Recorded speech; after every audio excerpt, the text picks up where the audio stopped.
this is the time after a low offensive season last year. This is where you should be approaching those players that you want for a, a big chunk of time. You look at 11 years for Xander Bogaerts. I was just going to ask you this, Joel. When you look at Xander Bogaerts, who is Xander 30 or is he 29? I think he's 30. So 30. And he gets 11 years, $280 million. Trey Turner 20, 30, 29. yeah, 29, 11 years, $300 million. When you look at Bo Bichette, he's got to be asking for that, right? Bo is better than both of those guys were at 24. Sorry, just to chime in here for a correction. I don't know what age we landed on for Xander Bogaerts. He is 30, turned 30 2 months ago. Yeah. Okay. So his contract will take him to 41. Yeah. Xander Bogaerts and Trey Turner, if you look at their age 21, 22, 23, 24 season, not as good as Bo. Not putting up Bo Bichette numbers. Okay. And there's more to Bo. A little bit more patience at the plate. A little like I feel there's defense. I feel the shift that the Jays need to do is move him to second base, especially this year. You know, I think his throw plays much better on that side of the diamond. You make a move for another shortstop like Dansby, or bringing in Carlos Correa would be absolutely insane. But to me, like I'm such a Bo fan. I know it's ridiculous, but Bo was better last year than he was the year before, at least offensively.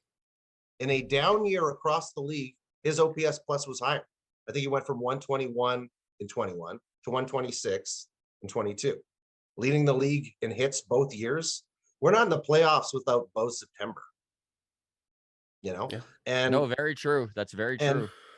I feel like you look at Trey.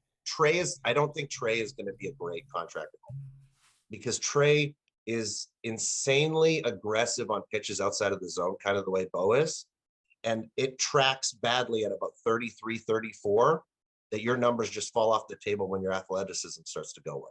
Bo's 20. That's the thing. And that's a great point, man, because when you look at Trey Turner, he's got average bat speed and he has poor pitch choices when he swings sometimes, poor swing choices. And yes. like you just chase said, rate. Those two things do not age well. We see it time and time again. And I'm kind of been looking at baseball this year. This has been a little bit of an anomaly year because in free agency, a lot of organizations did their best over the last 10 years to get away from the paying players for what they did. Exactly. Right? Like look at, and it's because organization after organization learned this lesson. Albert Pujols was a great example of that for the Angels, right? They really bucked up and paid for what Albert did in St. Louis, and it didn't age well. And we're seeing that for the first time in a long time happen. I'm not saying there aren't some examples of that throughout the league, but this year we're watching Judge at 30 get $360 million. We're watching Trey Turner at 30 get $300 million.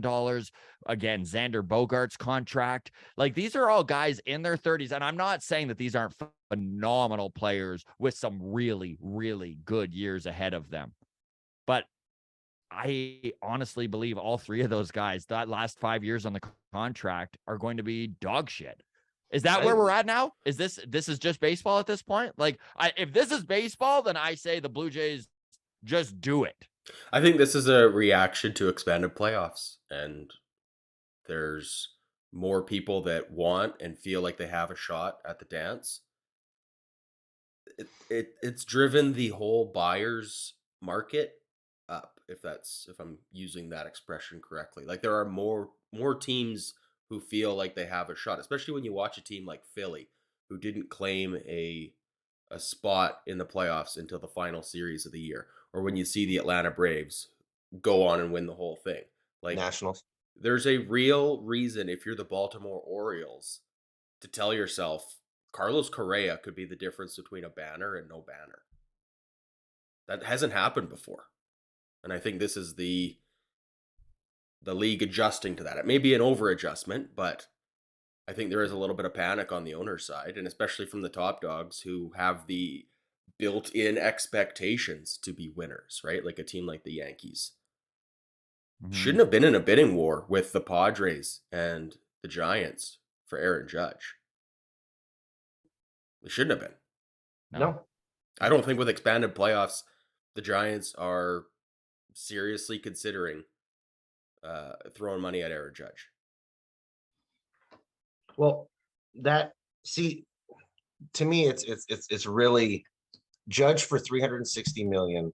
Yankees say we can't take a step back. We need our guy. We need our offensive, spark plug. He's the captain of this team, hit 62, and all those things. And we let Teo go.